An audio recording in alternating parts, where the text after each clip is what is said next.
마음이 정결한 자는 복이 있나니 그들이 하나님을 볼 것임이요. 지난주에 예수님의 팔복에 대한 말씀을 우리가 들을 때 가장 먼저 점검해야 하는 것이 우리의 삶의 목표를 재조정하는 것이다 라고 말씀을 드렸습니다. 그래서 예수 믿지 않을 때처럼 잘 먹고 잘 살고 잘 되는 것을 삶의 목표로 살아가지 말고 예수님이 말씀하신 진짜 복을 목표로 살아가야 한다라는 말씀을 드렸습니다. 우리가 설교 한번 듣고 또 마음의 결심 한번 한다고 해서 삶의 목표가 바로 바뀌지는 않겠지만 예수님이 말씀하신 진짜 복을 향해서요, 날마다 하루하루 조금씩 방향을 틀어 가셨으면 좋겠습니다. 네, 이 소리는 에어컨이 물을 뱉어내는 소리입니다. 놀라지 말고 그런가 보다 하고 생각하시면 됩니다. 아마 1시간 동안은 조용할 것 같아요. 오늘도 6번째 팔복을 우리가 자세히 들여다보기 전에 팔복에 대해서 잠깐 먼저 좀 생각해보고 시작하려고 합니다. 예수님이 말씀하신 팔복이 가진 공통점이 무엇이 있을까요? 생각해 보신 적 있습니까? 팔복이 가지고 있는 공통점. 언뜻 제 눈에 가장 먼저 보이는 공통점은요, 예수님의 팔복이 사람에 대해서 이야기하고 있다라는 것입니다. 그렇잖아요. 심령이 가난한 자가 복이 있다. 애통하는 자가 복이 있다. 온유한 자가 복이 있다. 의에 줄이고 목마른 자가 복이 있다. 그렇죠? 예수님의 팔복은요, 복에 대한 말씀을 넘어서서 복 있는 사람에 대한 그런 이야기다라고 할 수 있겠습니다. 지난주에 오복 혹은 칠복에 대해서도 말씀드렸죠. 외우고 계시죠? 수부기, 광령, 유호독, 자손증다, 고종명. 그런 것이 있었다라고 생각하시면 됩니다. 세상의 복은요, 그 복 자체에 대해서 이야기합니다. 장수하는 게 복이고, 돈 많은 게 복이고, 명예가 복이고, 편안한 것이 복입니다.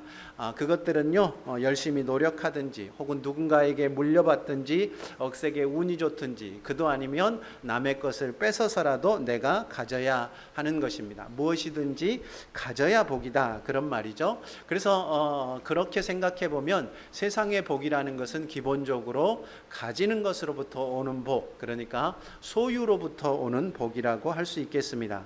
그런데 예수님의 팔복은 그렇지 않습니다. 돈이 있어야, 건강이 있어야, 명예가 있어야 복이 있는 것이 아니고, 심령이 가난한 사람이 복이 있고, 애통하는 마음이 있는 사람이 복이 있고, 온유한 사람이 복이 있습니다.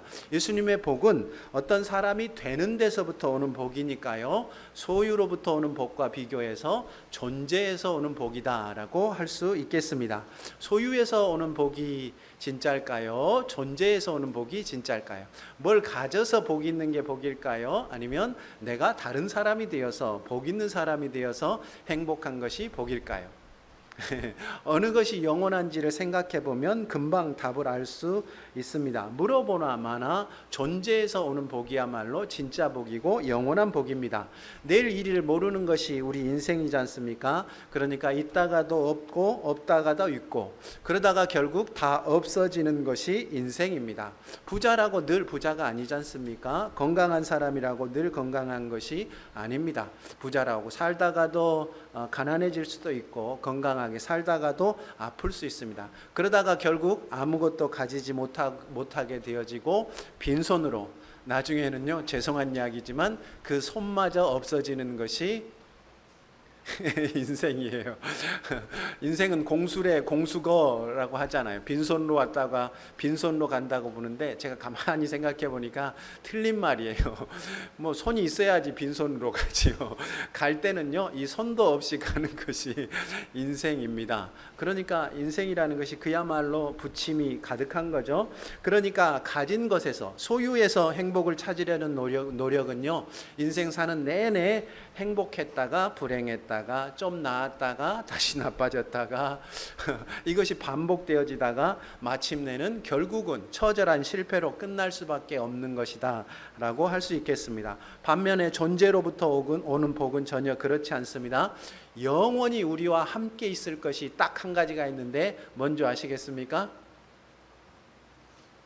영원히 우리와 함께 있을 것. 내가 죽어도 나와 함께 있을 것. 그게 뭔지 아시겠습니까? 나입니다. 나. 영원히 나와 함께 있을 것은 바로 나예요. 우리가 죽었잖아요. 그 다음에 다시 부활하잖아요. 그때도 누가 부활하는 거예요? 내가 부활하는 겁니다. 나 아닌 다른 사람이 부활하면 그건 의미가 없는 거예요. 그러니까 영원히 함께하는 것은 나라는 존재 자체입니다. 우리의 인격 존재 그 자체는 누구도 뺏어갈 수가 없습니다. 그러니까 복 있는 사람만 될 수 있다면 그 행복은 영원히 우리의 것이 되는 거예요. 그래서 예수님께서 팔복에 대해서, 진정한 복에 대해서 말씀하시면서 우리가 뭘 가져야 되는지, 행복하는지에 대해서는 전혀 말씀하시지 않고 우리가 어떤 사람이 되어야 행복하는지에 대하여 말씀하고 있는 것입니다. 사실 이건 예수님의 가르침만이 아니에요. 성경이 처음부터 끝까지 지속해서 반복적으로 우리에게 이야기하고 있는 메시지입니다. 뭘 가져서 행복한 것이 아니다. 너가 어떤 사람이 되느냐에가 너의 행복이 달려있다라고 이야기합니다. 신약 구약에서 한 명씩 그 예를 들어볼게요. 여러분 우리 창세기 읽기 하고 있으니까 롯을 아시죠? 롯은 아브라함을 따라와서 가나안으로 온 사람입니다. 아브라함이 복 있는 사람이니까 따라다니다가 롯도 복을 받았어요. 얼마나 복을 받았는지 그 양이 가축이 너무 많아져서 아브라함과 함께 살 수 없는 지경이 된 거예요. 그러니까 분가를 해야 할 지경이 되어졌다라는 것은 그가 한 가문을 이룰 수 있을 만큼 복을 받았다라고 이야기합니다. 그래서 결국 분가를 하게 되어지는데 그가 어디를 선택합니까? 요단 동쪽을 선택해요. 물이 많았어요. 물이 많으니까 저기로 가면 가축 기르는 게 굉장히 쉽겠구나, 내 복이 점점 더 늘어나겠구나 하는 곳을 그가 선택합니다. 거기 가보니까 아니나 다를까 가축 기르는 것도 쉽죠. 그리고 이것들도 점점 늘어나죠. 그러니까 돈이 생기면 뭘 해야 되겠습니까? 좀 편안하게 살아봐야겠구나. 그래서 이 롯이 점점 어디로 갑니까? 사람들이 모여있는 도시로 갑니다. 그래서 그 끝이 어디로 갔다고요? 소돔까지 가게 되어지는 거예요. 그래서 여러분 잘 아시는 것처럼 소돔이 하나님 앞에 심판받을 때 롯은 자신이 받은 복 전부를 잃어버리고 빈몸으로 두 딸과 함께 달아나는 것이 롯의 이야기의 끝입니다. 만일에 롯이요 아브라함을 떠나지 않았다면 어떻게 되었겠습니까? 차라리 롯이 복을 받지 않고 아브라함과 함께 있었다면 그의 믿음도 자랐을 것이고 그가 함께 큰 민족을 이루고 가나안 땅을 차지하게 되었을 것입니다. 어설프게 받은 복이요 결국 그를 멸망의 길로 인도하는 것입니다. 아무리 많은 것을 가져도 사람이 바뀌지 않으면 그게 그에게 복이 되지 않는 거예요. 신약에서 한 사람 들어봅니다. 예수님이 수가성에서 만난 여인 아시죠? 이 여인에게는 남편이 5 있었고 지금은 6번째 남자와 살고 있었습니다. 이 사람이 먹고 살려고 그랬는지 아니면 정에 굶주려서 좀 행복하게 살아보려고 했는지 6이나 되는 남자하고 살았습니다마는 이 여인은 행복하지 않았다라는 거예요. 그런데 여러분 잘 아시지 않습니까? 우리 주변에는 한 사람과 100년 해로 하는 사람들도 참 많이 있습니다. 그렇죠? 그뿐만 아니라 심지어는 뭐라고 얘기해요? 내 죽어 다시 태어나도 누구랑 살겠다고요? 네, 윤주민 집사님이 그러시던걸요. 나는 박옥래 권사님과 살 것이다. 목사님 거짓말 하시네요. 혼자 삽니다. 잘 생각했어요.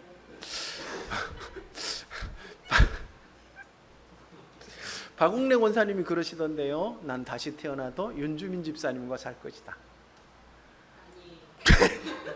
절대로 내꺼. 에이씨. 최 장로님이 그러셨습니다. 다시 태어나도 권사님이랑 사실 거라고요.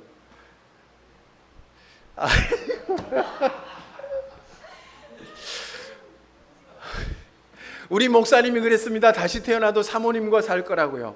그랬더니 사모님이 아멘 하시던걸요. 사모님도 그러시더라고요. 다시 태어나도 당신과 살겠습니다.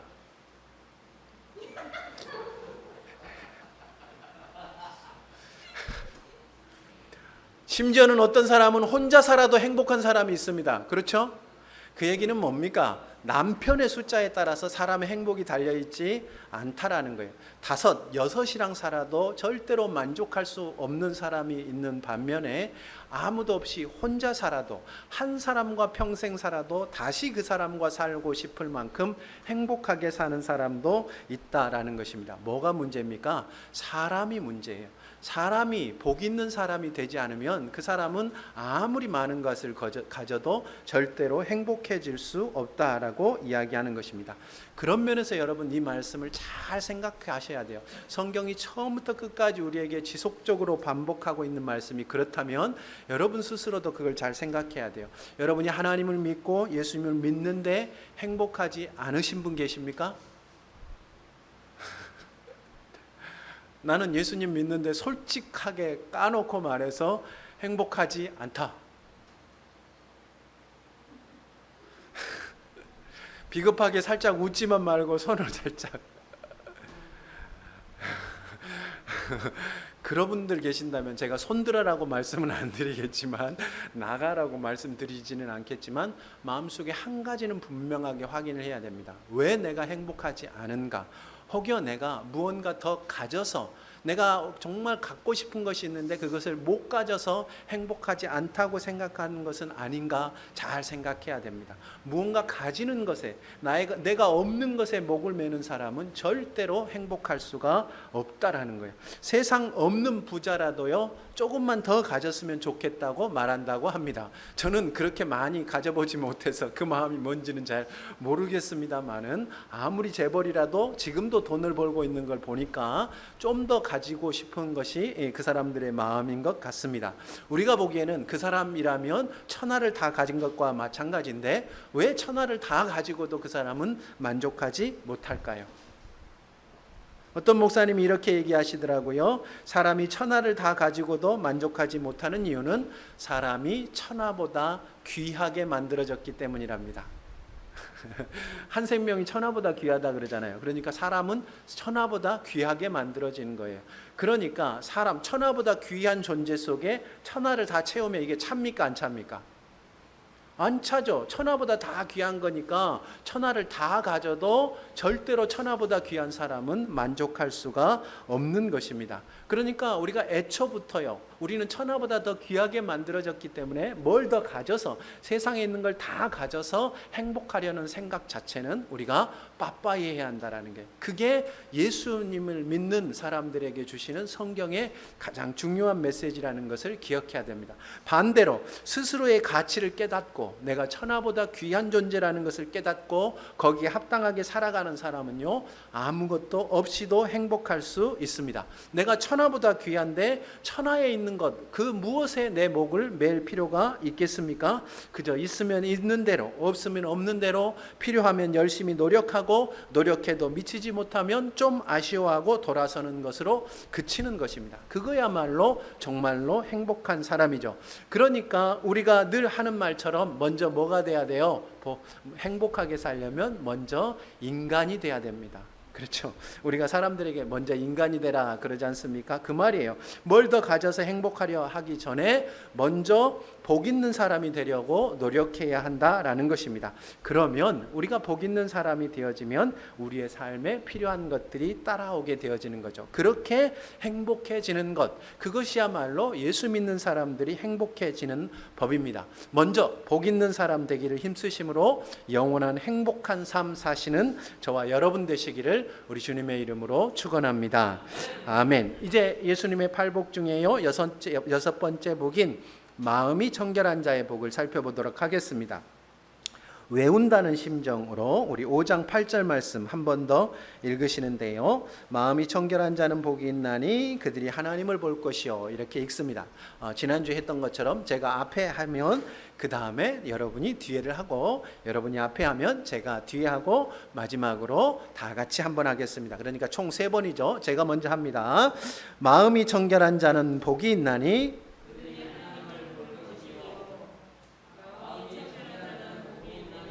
그들이 하나님을 볼 것이며, 마음이 청결한 자는 복이 있나니 그들이 하나님을 볼 것이며. 아멘. 마음이 정결한 자는 복이 있는데요. 그 복이 뭐냐면 하나님을 보는 복이다라고 이야기하는 것입니다. 하나님을 본다는 것은요, 마치 모세가 하나님을 대면하여 본 것처럼 하나님과 얼굴을 맞대어 보는 친밀한 교제를 나누게 되어진다라는 것입니다. 친밀한 교제를 나눈 다음에 모세가 어떻게 되어졌습니까? 하나님의 영광의 빛이 그 얼굴에까지 묻어나게 되어집니다. 모세가 하나님을 닮았다, 그런 뜻이죠. 그러니까 하나님의 얼굴을 보고 하나님과 친밀하게 교제하는 사람은요, 점점 더 하나님을 닮아가는 복을 누리게 되어지는 거죠. 두 가지라고 크게 할 수 있겠습니다. 하나는 친밀하게 교제하는 것, 그리고 하나님을 닮아가는 그 복이라고 할 수 있겠습니다. 이게 바로 마음이 청결한 자들이 받는 복입니다.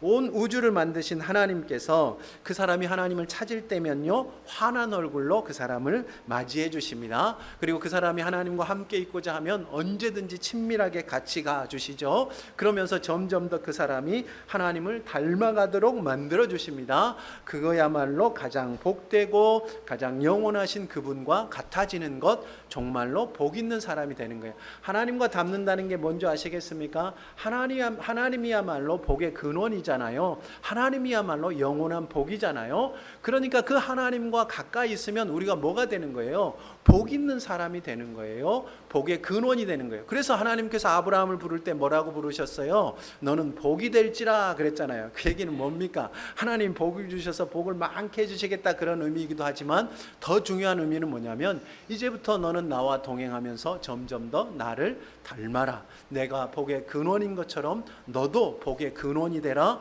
복이 되라 라고 말씀하는 겁니다. 그게 누구한테 주시는 복이에요? 마음이 청결한 자에게 주는 복, 그것이 바로 하나님의 얼굴을 보는, 하나님을 보는 복이다라고 이야기하는 것입니다. 여러분, 이 놀라운 복 받으시기를 우리 주님의 이름으로 축원합니다. 어떤 사람이 이 놀라운 영광스러운 복을 받습니까? 마음이 청결한 사람. 마음이 청결하다는 말은 두 가지 의미를 가지고 있습니다. 첫 번째, 겉모습이나 행동이 아니라 속마음이 청결하다, 그런 뜻입니다.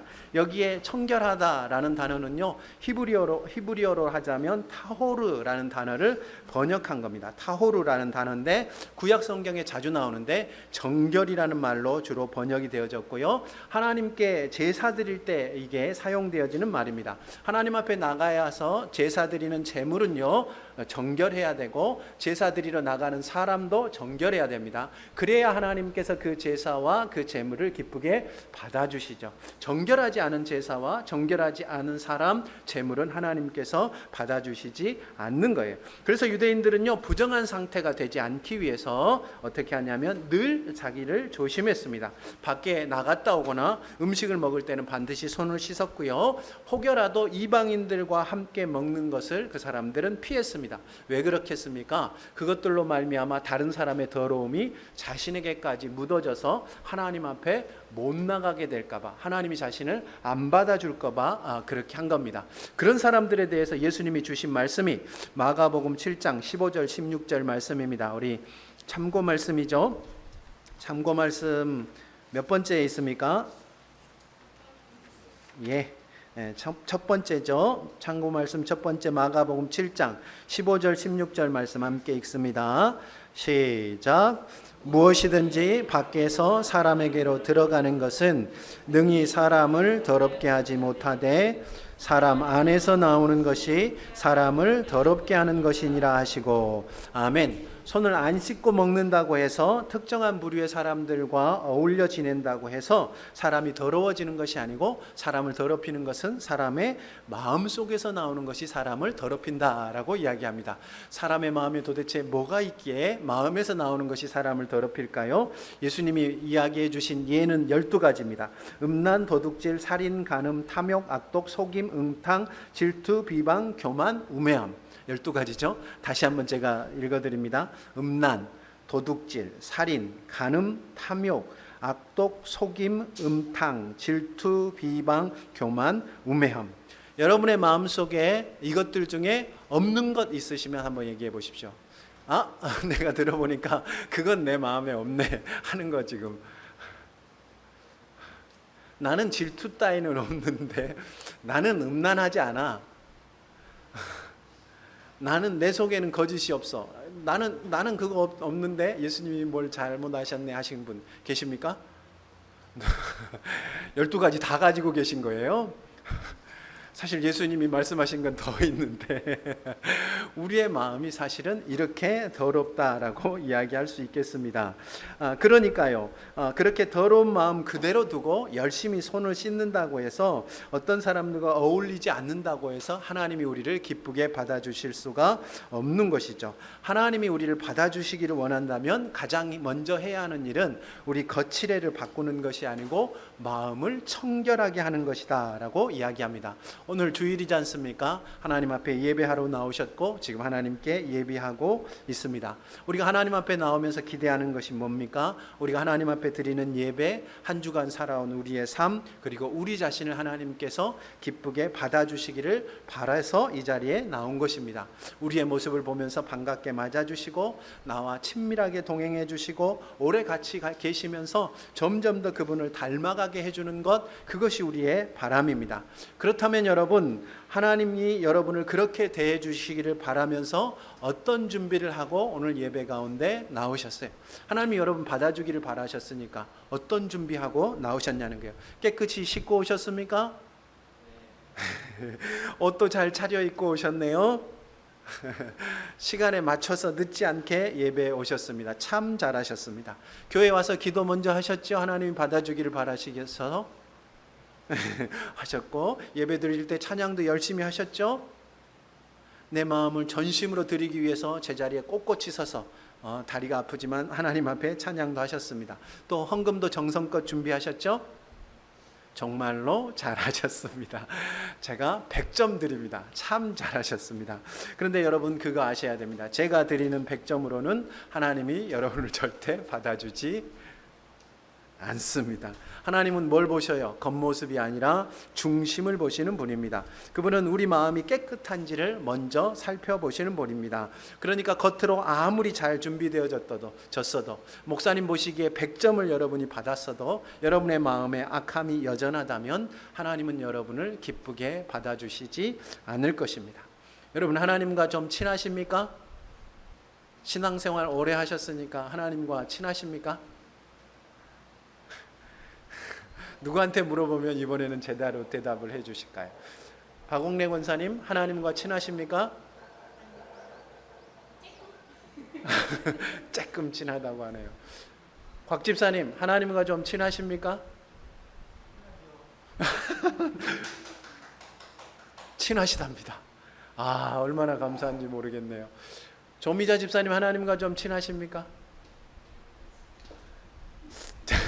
나는 친하다고 생각하는데 하나님은 안 친하다고 생각하고, 하나님은 친하다고 생각하는데 나는 안 친하다고 생각할 수도 있겠습니다. 신앙생활 오래 했는데도 여러분 가운데 아직 하나님이 멀게 느껴지시는 분이 계시다면 여러분이 여러분의 마음을 깨끗하게 하는 일을 등한시하셨기 때문이라는 것을 기억하셔야 됩니다. 무엇보다도 마음을 먼저 보시는 하나님께서 우리의 마음에 시기와 질투, 미움과 분노, 거짓과 음란, 허영과 탐욕이 가득하다면 우리를 가까이 하시고 친밀하게 동행하실 리가 없지 않습니까? 그렇죠? 우리도 지저분하고 냄새 나는 사람이 다가오면 우리 어떻게 합니까? 네, 저절로 뒤로 뒷걸음질 칩니다. 제가 우리 교회 이런 얘기는 화장실을 자주 뚫는데 막 이렇게 튀기도 합니다. 그래서 이렇게 집사님들한테 가면 뒤로 슥슥 물러납니다. 심지어 우리 사모님도 뒤로 물러납니다. 다시 태어나도 저랑 살겠다고 하는데 제가 이 똥물이 튀었다고 뒤로 물러난다는 거예요. 이게 자연스럽습니다. 그런데 하나님이 어떤 분입니까? 정말로 거룩하신 분이지 않습니까? 그 거룩하신 분이 우리 속에 악함과 더러움을 그대로 가지고 하나님 앞에 나와 앉아 있는데, 겉으로만 이렇게 잘 꾸미고 옷 잘 차려입고 좋은 말하고 씩 웃는데 하나님이 우리를 기꺼이 가까이 해서 맞아주시겠습니까? 저 멀리 하늘로 올라가 버리실걸요. 너네는 땅에서 놀아, 너희랑 못 놀겠어 하고 올라가지 않겠느냐라는 거죠. 그러니까 정말로 우리가 하나님과 친밀해지기를 원한다면, 가까워지기를 원한다면 뭘 해야 됩니까? 마음을 청결하게 하는 일을 해야 됩니다. 신앙생활 몇십 년 해도 여러분 겉으로만 교회 다니고 여러분의 마음을 깨끗하게 하는 일을 하지 않았다면 하나님이 가까이 느껴지지 않은 겁니다. 여러분 그렇다면 여러분의 마음을 좀 돌이키셨으면 좋겠습니다. 물론 마음속까지 깨끗한 사람은 한 사람도 없습니다. 용서받았더라도 악한 세상에 살다 보면 더러움과 악함이 물들기 마련이고, 또 우리가 용서받았더라도 여전히 죄의 습관들이 남아있기 마련입니다. 그러니까 마음이 청결하다라는 것은 완전히 깨끗한 상태를 이야기하는 것이 아니고 우리가 죄를 대하는 태도를 이야기합니다. 죄가 우리 가운데 있을 때 그것을 싫어하고 멀리하는 것입니다. 우리 속에 악함이 발견되어질 때마다 슬퍼하고 하나님 앞에 용서를 구하며 고치려 애쓰는 것, 그것이 바로 마음이 청결한 자의 모습입니다. 물론 너무 오랫동안 죄 가운데 살아왔기 때문에 한 번에 그 습관이 없어지지는 않습니다. 그렇지만 예수님께서 우리를 죄에서 풀어주셨잖아요. 죄의 뿌리를 뽑아내 버리셨어요. 그래서 우리의 삶에 죄가 있기는 하지만 그거는 이미 다 뿌리가 뽑힌 것들이에요. 잡초예요. 하나님이라는 태양 앞에 그냥 놓아두면 말라서 시들어 버리는 것들입니다. 우리가 하나님을 피해 살고 뿌리 뽑힌 이 죄들을 다시 어떻게 해요? 깊이 심는 겁니다. 땅에다가. 아까운 거죠. 이게 죽어가는 게. 야, 내가 이 좋은 걸 어떻게 버릴 수가 있어 하면서 뭘 줘요? 거기다 물을 줍니다. 내 욕심이라는 물을 계속 부어주면 이게 다시 뿌리가 깊이 내려서 내 삶에 그게 안 없어지는 거예요. 점점 더 수풀이 되고 죄의 숲이 되어지는 거예요. 이게 우리가 그러지만 않으면요, 정말로 그 죄를 싫어하면 하나님의 빛 안에 뿌리 뽑힌 그 죄들을 놔두면 지금 당장 눈앞에 있지만 점점 더 시들어서 없어져 버리게 되어진다라는 거예요. 무엇보다도 하나님은요, 우리가 죄와 싸우는 것을 너무나도 좋아하십니다. 여러분 가만 한번 생각해 보십시오. 여러분이 인생 살아오면서 가장 여러분이 하나님의 은혜를 받았다라고 생각되어지는 시간이 있지 않습니까? 여러분 정말로 성령이 충만했다라고 생각되어지는 그 시간에 어떤 시간이었는지 한번 잘 생각해 보십시오. 그 시간은 틀림없이 여러분이 회개하던 시간이었습니다. 하나님 앞에 내 죄가 너무나 마음 아프고 괴로워서 눈물 흘리며 기도하던 그 시간이 여러분의 마음이 가장 충만하던 때였습니다. 여러분의 삶의 은혜가 가장 풍성하던 때였습니다. 여러분의 눈과 마음에서 눈물이 마르지 않던 때였어요. 하나님의 십자가를 보며 마음이 너무너무 설렜던 때, 그때는 언제냐면 여러분이 죄 때문에 괴로워하던 그때였다라는 거예요. 우리가 죄와 싸우고 있을 때 왜 하나님께서 우리와 가까이 하시느냐? 그것이 바로 하나님이 우리를 위해서 하고 싶으신 일이기 때문에 그래요. 우리를 죄에서 완전히 벗어나서 정말로 복 있는 사람을 만들기를 원하는 것. 그래서 하나님은요, 우리가 죄와 싸울 때 가장 우리 가까이 와 계신다라고 할 수 있습니다. 그러니까 정말로 은혜를 얻기를 원한다면 우리가 죄와 싸워야 한다는 거예요. 우리가 죄와 싸우는 만큼 하나님께 가까이 가게 되고 죄와 싸우는 시간만큼 하나님을 닮아가는 겁니다. 그렇잖아요. 가까이 있어야 닮아가는 거예요. 맨날 부딪혀야지 닮아가는 거거든요. 언제 가까이 있습니까? 우리가 죄와 싸울 때 가까이 있잖아요. 그러니까 죄와 싸우는 동안 우리는 어떻게 되어져요? 점점 더 하나님을 닮아가는 거예요. 그게 헛수고가 아니에요. 또 그 같은 죄를 우리가 반복하더라도 점점 더 하나님을 닮아가는 놀라운 은혜의 시간이라고 할 수 있겠습니다. 겉모습이 아니라 마음을 정결하는 일에 힘을 쓰셔서 언제라도 하나님께서 반갑게 맞아주시고 친밀하게 동행하시는 삶 사시기를 우리 주님의 이름으로 축원합니다. 아멘. 마음이 청결하다라는 말의 두 번째 의미는요, 한 마음을 품는 것입니다. 한 마음을 품는 것. 우리 야고보서 4장 8절 말씀, 참조 말씀이죠. 야고보서 4장 4절과 8절을 적어드렸는데요. 4장 8절 말씀만 함께 읽습니다. 야고보서 4장 8절 말씀입니다. 시작. 하나님을 가까이 하라. 그리하면 너희를 가까이 하시리라. 죄인들아 손을 깨끗이 하라. 두 마음을 품은 자들아 마음을 성결하게 하라. 아멘. 여기에 마음을 성결하게 하라라는 말이 나오는데요. 이 말은 하그니조라는 단어인데 제사장들이 성전에 들어갈 때요, 자기 자신을 씻을 때 쓰는 말, 이것이 바로 하그니조입니다. 오늘 말씀의 청결과 같은 단어죠. 그런데 누구에게 마음을 청결하라고 합니까? 두 마음을 품은 사람들에게 마음을 청결하게 하라고 하는 것입니다. 그러니까 두 마음을 품은 사람들에게 사람에게 마음을 청결하게 하라는 말은 뭐냐면 두 마음을 버리라는 거잖아요. 그죠? 한 마음만 품으라고 이야기합니다. 이 말씀이 세상과 벗되려고 하는 사람들에게 주는 말씀입니다. 하나님과 세상을 동시에 사랑하는 마음, 양다리 걸친 사람들에게 그 사이에서 왔다 갔다 오락가락 하지 말고 하나님만 일편단심 사랑하라라고 하는 말씀입니다. 그래야 하나님을 볼 수 있다라는 거예요. 여러분, 이거야말로 설명이 필요 없는 정말로 당연한 이야기입니다. 결혼한 사람의 마음속에 다른 사람이 들어오면 어떻게 됩니까? 마음속에 다른 사람을 품고 있으면요, 배우자가 자신을 기쁘게 맞아주고 친밀하게 동행해 주기를 바라는 것은 정상이 아니잖아요. 그렇죠? 내가 다른 사람 마음에 품고 있는데 배우자가 나를 정말로 볼 때마다 너무나 사랑스럽게 존중해 주고 받아주고 나와 친밀하게 동행해 주기를 바라는 것은 정상이 아닌 겁니다. 그런 사람은 순간적인 쾌락은 느낄 수 있을지는 몰라도 깊이 있게 마음과 삶을 나누며 함께 살아가는, 성경이 이야기하잖아요. 둘이 한 몸이 될지니라. 그러니까 결혼의 가장 궁극적인 목표, 하나님께서 우리의 삶에 결혼을 주신 이유는 뭐냐면 둘이 하나 되는 신비를 우리에게 알려주시기 위한 거거든요. 바로 이 신비를 전혀 누릴 수가 없는 거예요. 내 마음에 다른 사람을 품고 있으면 어떻게 둘이 하나 되는 신비를 알아갈 수 있겠습니까? 그런 사람은 순간적인 쾌락은 느낄 수는 있을지 몰라도 깊이 있게 마음과 삶을 나누는 그 결혼의 진정한 목적에는 도달할 수가 없는 거예요. 이런 사람은요, 어떤 사람과 같냐? 수박이나 사탕이나 아이스크림을 사가지고 껍질만 핥는 사람과 같습니다. 혹시 아이스크림 사서 껍질만 이렇게 쭉쭉 빨아봤습니까? 맛있습니까? 수박 이렇게 딱 사가지고 이렇게 해보셨습니까? 목사님이 왜 저러실까? 사탕 사가지고 막 껍데기 쭉쭉 빨아보신 적 있습니까? 맛이 납니까 안 납니까? 그렇게 쭉쭉 빨고 겉 이렇게 핥고 나서 그 사람들이 그렇게 얘기하는 거예요. 내가 사서 먹어봤어. 입에까지 넣어가지고 빨아봤다니까 안 맛있어. 그거 사람이 먹을 게 아니야. 그럼 이 사람 뭐라 그래야 돼요? 바보죠, 바보.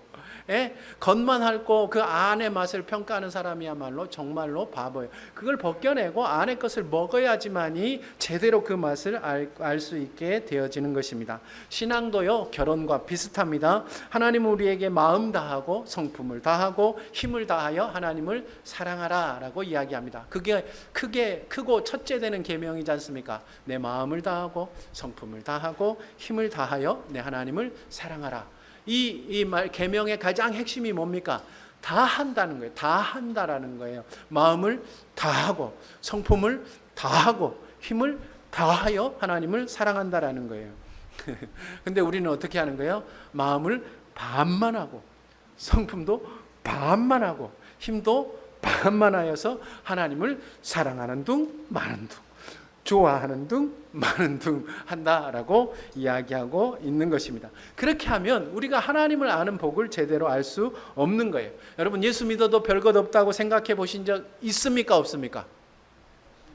예수 믿어도 내 삶에 별로 변화가 없다라고 생각해 본 적이 있다 하시는 분은 엄지발가락, 오른손 엄지발가락을 까딱까딱 움직여 보십시오. 다 보입니다. 우리 교회 목사님은 거짓말을 참 잘하네요.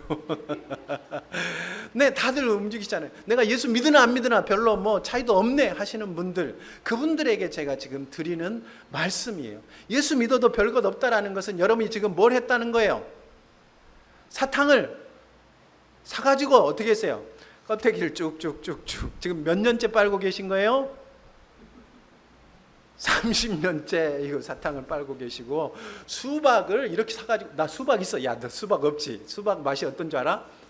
물맛이야. 이게 풀 같아. 아이스크림도 그래. 이렇게 40년 동안, 50년 동안, 60년 동안 하고 계시니까 별것 아니다라고 말씀하시는 거예요. 그걸 까야죠. 마음을 다해야죠. 성품을 다해야죠. 힘을 다해야지 누릴 수 있는 복이 있다라고 이야기합니다. 결혼의 복을 누리려면 어떻게 해야 돼요? 내 한 사람에게 올인해야죠. 내 온 마음을 그 사람 한 사람으로 완전히 채워야만 둘이 하나 되는 복을 누릴 수 있는 거예요. 우리가 하나님을 닮아가고 하나님과 같아지는 유일한 복이 무엇입니까? 하나님께 우리의 온 마음을 드릴 때, 우리의 온 힘을 드릴 때, 우리의 온 성품을 다할 때 우리가 정말로 그 복을 알게 되어진다라고 이야기합니다. 그래서 성경은요, 항상 하나님의 백성들에게요 선택을 요구합니다. 여호수아서는요 이스라엘 백성들에게 이렇게 얘기합니다. 오늘날 너희가 섬길 자를 선택하라. 엘리야 선지자는 이스라엘 백성들에게 이렇게 이야기하죠. 너희가 어느 때까지 둘 사이에서 머뭇머뭇하겠느냐. 예수님께서는 이렇게 말씀하시죠. 사람이 돈과 하나님을 동시에 섬길 수 없다. 그리고 오늘 말씀에 사도 야고보는 이렇게 이야기하지 않습니까? 믿는다면, 우리가 정말로 믿는다면 세상과 뭐라고 이야기했습니까? 두 마음을 품지 않아야 한다라고 이야기합니다. 야고보는요, 두 마음을 품은 사람들을 뭐라고 이야기하냐면 하나님과 세상을 동시에 쫓아가는 사람들을 두 마음을 품은 자, 간음하는 여인들이라고 부릅니다. 간음하는 여인들이에요. 둘 사이에 머뭇머뭇하는 것은 마치 바람난 사람들과 같다는 것입니다. 그것은 두고두고 후회만 남기는 잠깐의 쾌락을 위해 영원히 한 번뿐인 인생의 삶을 낭비하는 겁니다. 그런 짓을 도대체 왜 하느냐는 거예요. 바보처럼.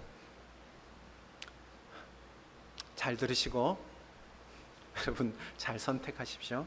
여러분, 하나님을 전심으로 사랑할 것이 아니라면 차라리 세상에서 원 없이 즐기십시오. 남 눈치 보지 말고 여러분 하고 싶은 대로 그렇게 사십시오. 그래야 나중에 지옥 가더라도 아쉽지 않습니다. 제 권면을 잘 들으세요. 하나님 전심으로 사랑할 것 아니라면 차라리 나가가지고 여러분 하고 싶은 대로 마음대로 사세요. 그래야 나중에 지옥 가서 후회라도 안 하죠. 하나님을 전심으로 사랑할 것이 아니라면 수단 방법 가리지 말고 차라리 나가서 돈을 버십시오. 이 땅에서라도 잘 먹고 잘 살아야 하지 않겠습니까? 전심으로 사랑할 것이 아니라면. 그러지 않으실 거라면 여러분의 마음 전부를 하나님께 드리십시오. 마음을 다하고 성품을 다하고 힘을 다하여 하나님을 사랑하십시오. 그러면 온 우주의 창조자이며 주관자이신 분, 누구보다 우리를 잘 알고 사랑하시는 분, 그분이 여러분을 언제나 기쁘게 맞아주시고 친밀하게 동행하시며 점점 그분 닮도록 만들어 주실 것입니다. 마음이 청결한 자는 하나님을 볼 것입니다. 기도하겠습니다.